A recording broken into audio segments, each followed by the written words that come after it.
Hello दोस्तों, स्वागत है आपका स्लीपी क्लासेस में। घटना चक्र के करंट इवेंट्स में क्वेश्चंस हम डिस्कस करेंगे।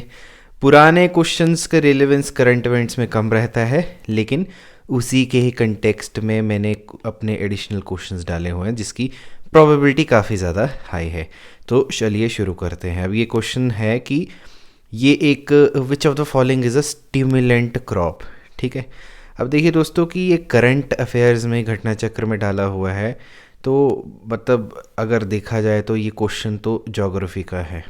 ठीक है, लेकिन करंट इवेंट्स में डाल दिया हुआ है। ठीक है, तो इसका सही जवाब क्या है? डी। ठीक है, स्टिमुलेंट क्रॉप जो होती है, जैसे टी होगी या कॉफ़ी होगी, उसको स्टिमुलेंट क्रॉप कहते हैं। ठीक है, इनफैक्ट ज्योग्राफी और साइंस से ये रिलेटेड है, लेकिन क्योंकि this was on the book I took it out. Okay, अब देखिए कि type of the question that can be asked किस तरीके का, कि which crop was used by farmers of Punjab to make bio enzymes. ठीक है, तो किन्नू जो है, ठीक है, किन्नू जो एक सिट्रस फ्रूट रहता है, ठीक है, वो यूज़ किया है बायो एंजाइम बनाने के लिए। ठीक है, ताकि वो प्रोडक्टिविटी जो है आपकी एग्रीकल्चर की बढ़ जाए। ठीक है, so technically this is an agriculture का जो है आपका टॉपिक से निकाला गया है। अभी देखिए ये कंटेक्स्ट देखिए, एक्सप्रेस, इंडियन एक्सप्रेस के अक्टूबर 2021 में एक्सप्लेन्ड कॉलम में आया था कि how some Punjab farmers are creating bio enzymes from kinnow. ठीक है, तो 100 फार्मर्स जो हैं पंजाब में, जो कि किन्नू बेल्ट है हमारी, ठीक है, अमृतसर, मैंने इस पर इनफैक्ट एक करंट अफेयर्स का भी लेक्चर लिया था। ठीक है, तो वो जो हैं वो बायो एंजाइम्स बना रहे हैं वेस्ट फ्रूट से, और वो जैसे आपकी जो गिर जाते हैं नीचे किन्नू, ठीक है, उनकी पील और डी ग्रेड और स्मॉल किन्नू के मिला के, मतलब जैगरी और वो फर्मेंटेशन प्रोसेस के साथ जो है ये बायो एंजाइम्स बना रहे हैं। ठीक है, तो इस टाइप का क्वेश्चन आने की बहुत ज़्यादा प्रोबेबिलिटी बन जाती है। अगला सवाल है कि which of the following is largest rural employment guarantee programme. ठीक है, तो ये तो मतलब बहुत ही अंडरस्टूड है कि Mahatma Gandhi national rural employment guarantee act जो पूरे देश में चलता है, ठीक है, ये सबसे बड़ा जो है रूरल एम्प्लॉयमेंट प्रोग्राम है इंडिया में। अब देखिए कि इस टाइप के का सिमिलर कॉन्टेक्स्ट क्वेश्चन क्या हो सकता है कि mid day meal scheme has been renamed as. ठीक है दोस्तों, तो देखिए कि मिड डे मील स्कीम जो है अब वो पीएम पोषण जो है उसके नाम से हो गई है, और ये क्या है कि प्री प्राइमरी स्कूल्स को भी कवर करेगा। तो ये देखिए एनडीटीवी एजुकेशन जो है उसमें सितंबर 2021 में ये न्यूज़ लगी थी। अभी national mid day meal scheme जो है वो क्या है, पीएम पोषण स्कीम के नाम से जानी जाएगी, जिसमें कि बाल विकास और प्री प्राइमरी क्लासेस जो हैं उसको भी कवर किया जाएगा। ठीक है, तो ये जो है आपकी सितंबर 2021 की डेटेड है। ठीक है, अब तीसरा क्वेश्चन है कि tribes of which division celebrate Ghoncha festival. ठीक है, सरगुजा, बस्तर, दुर्ग, रायपुर। तो देखिए बस्तर जो है, ठीक है, लॉर्ड जगन्नाथ से रिलेटेड ये क्वेश्चन है। ठीक है, अब देखिए करंट इवेंट्स में आपकी जो फेस्टिवल्स हो गए या डांसेस हो गए, फॉर्म्स हो गए, ठीक है, ये जो हैं कभी भी आउटडेटेड नहीं हो सकते हैं। इनफैक्ट ये क्वेश्चन जो है करंट इवेंट में फिर से भी पूछा जा सकता है। तो देखिए अभी क्या सिमिलर नेचर पे कैसा क्वेश्चन है कि फुजी रॉक फेस्टिवल जो है कौन सी प्लेस में मनाया जाता है। तो देखिए आंसर क्या है, टोक्यो।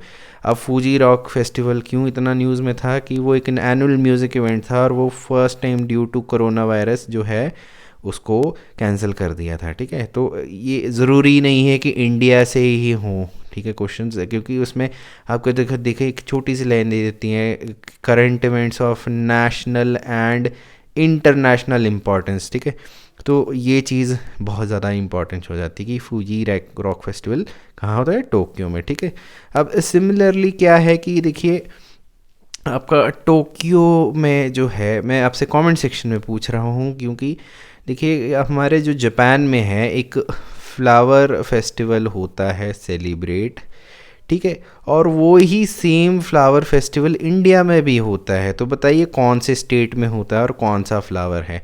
ठीक है, क्योंकि आप लोग तैयारी कर रहे हैं दोस्तों, तो आपको ये चीज़ पता होनी चाहिए। प्लीज़ कमेंट सेक्शन में बताइए। ठीक है, बहुत ही पॉपुलर जो है फ्लावर है। इनफैक्ट देखिए कि आप, मैं अपने कज़न के साथ एक कुछ महीने पहले जो है ऐसे बैठा हुआ था, मेरा कज़न बहुत छोटा है, तो आप बोलेंगे कि सर पढ़ाते हुए कज़न को कहाँ से ले आए।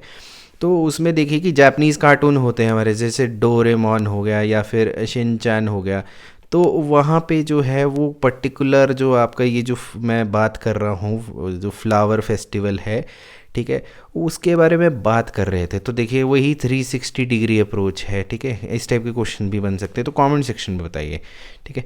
तो अब Japanese encephalitis research centre is to be setup in, अब देखिए ये क्वेश्चन आया था, तो देखिए उत्तर प्रदेश इसका आंसर है। तो अब ये देखिए Japanese encephalitis research centre current affairs में तो है, लेकिन साथ में ये साइंस का भी क्वेश्चन बन सकता है। किस टाइप का क्वेश्चन, देखिए कि जापानीज़ एन्सेफेलाइटिस जो है वो किस माध्यम से स्प्रेड किया जा सकता है। तो ये देखिए ये एक वायरस है, सबसे पहली चीज़ आपको पता होनी चाहिए कि फ्लैवी वायरस है, और इसमें डेंगू, येलो फीवर होता है, वेस्ट नाइल वायरसेस होते हैं, और ये मॉस्किटोज़ से फैलता है, ठीक है।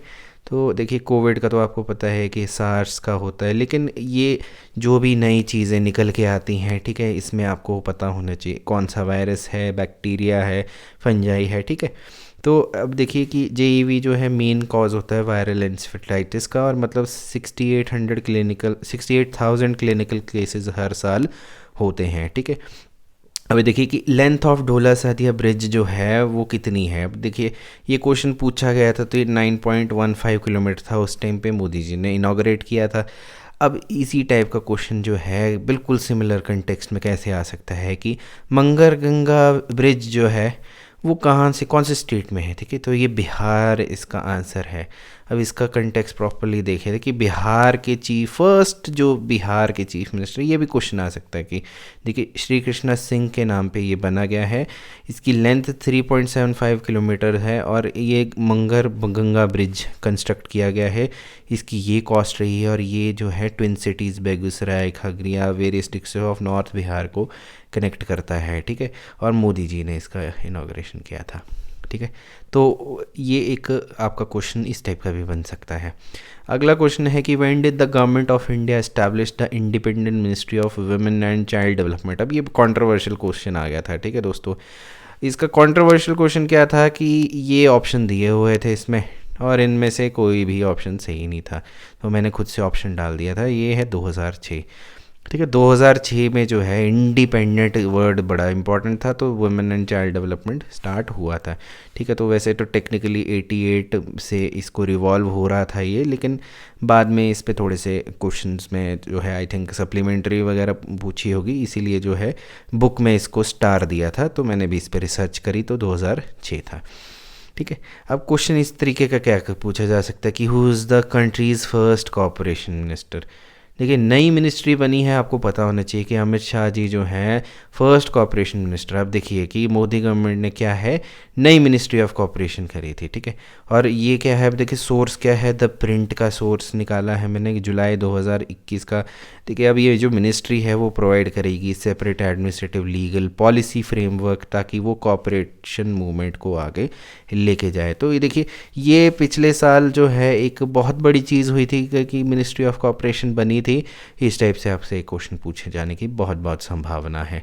अब देखिए who was the first vice chairman of NITI Aayog. अब देखिए फर्स्ट जो है कभी भी चेंज नहीं हो सकता, कि मून पे फर्स्ट कौन था कभी चेंज नहीं हो सकता। तो इसका सही जवाब क्या है दोस्तों, इसका सही जवाब है कि अरविंद पनागरिया जो थे first chairman of NITI Aayog थे।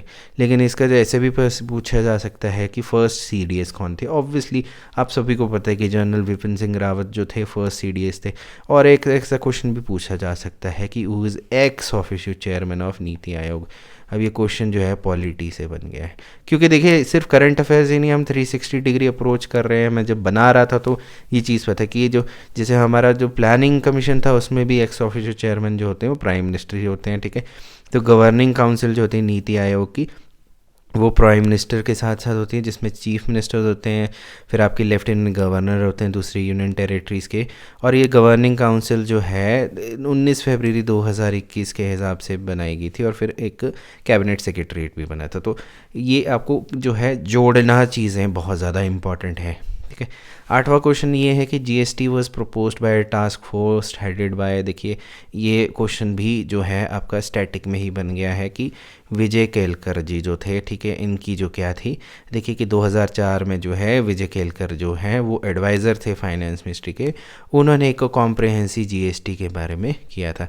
अब देखिए दोस्तों कि ये इस टाइप का क्वेश्चन करंट अफेयर्स में उस टाइम का था, लेकिन आपको जैसे स्पेशली जो बजट में नए टर्म्स ऐड किए होते हैं उसके बारे में बहुत ज़्यादा इम्पोर्टेंस होती है कि ये चीज़ है। जैसे कि पूछा जा सकता है कि when was the first time when the budget went paperless, ठीक है, या फिर इस बार क्या when was the first time in history की हलवा सेरेमनी नहीं हुई, किसमें, बजट में, ठीक है।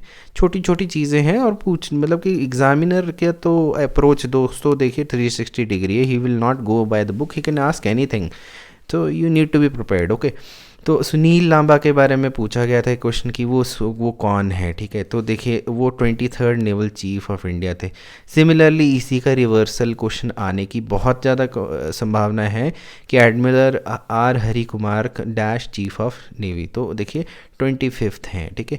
अब ये देखिए कि द हिंदू में ये है कि नवंबर 30 2021 में ही इन्होंने, देखिए अपॉइंटमेंट्स के बारे में मैं हमेशा कहता हूँ कि अपॉइंटमेंट्स और टेक ओवर किया है उस पर बहुत ज़्यादा इंपॉर्टेंट, और देश के चीफ ऑफ नेवी हैं तो देखिए एडमिरल आर हरि कुमार जो हैं उन्होंने नवंबर 30 को ही टेक ओवर किया, ठीक है जी, किससे, एडमिरल करणबीर सिंह। तो 25th थे, वो आपको पता होना चाहिए, ठीक है दोस्तों। अगला है कि boat race is related to which festival, बहुत ही इजी सवाल है दोस्तों, ये ओणम से रिलेटेड है, लेकिन इसका कंटेक्स्ट क्वेश्चन जो है अब देखिए वो क्या है कि नेहरू बोट रेस जो है इस बार कहाँ होने वाली है, आपको पता होना चाहिए कि नेहरू बोट रेस क्या है, उसके बारे में थोड़ा सा जानते हैं, ठीक है। अब देखिए कि केरला की जो है फेम्ड नेहरू बोट रेस जो है इस बार यूएई में होने वाली है, और ये जो रेस है हमारे former prime minister obviously Jawaharlal Nehru ji के नाम पे है, और ये 27 मार्च 2022 की है, ठीक है। और कहाँ पे, international marine sports club L रस खैमिया और द ब्रू इंडिया के साथ मिलके अल्मराजन आइलैंड में होगी, ठीक है। और ये जो है मतलब कि ये one of the famed events हैं, और देखिए ये जो न्यूज़ है फरवरी 2022 इंडियन एक्सप्रेस की है, ठीक है। इनफैक्ट आई थिंक 3rd या 4th फरवरी की है, तो इस टाइप के क्वेश्चन आने की बहुत ज़्यादा संभावना हो जाती है, ठीक है। अब ये जो है देखिए आपके केरला और यूएई के रिलेशंस बहुत ज़्यादा अच्छे हैं, इसलिए इस बार ये वहाँ पे हो रही है, ठीक है। कई बार क्वेश्चन आपसे ये भी पूछ लेगा कि Nehru trophy is related to which of the following sports, तो आपको पता होना चाहिए, ठीक है दोस्तों। तो ये थे हमारे क्वेश्चंस घटना चक्र में। आई होप आपको क्वेश्चंस ठीक लगे हों। कमेंट सेक्शन में बताइए कि दोस्तों ये लेक्चर कैसा लगा आपको, is this useful for you और नॉट, ताकि हम भी जाने कि अगर कोई स्कोप है इम्प्रूवमेंट का तो मैं उस पर और कोशिश करूँगा। पढ़ते रहिए, अपना ख्याल रखिए, खाने पीने पे ध्यान रखिए, नींद भी अच्छी लीजिए, भगवान का नाम भी लीजिए, अपने माँ बाप से भी बात कीजिए। तब तक के लिए टेक केयर, नमस्कार, बाय बाय।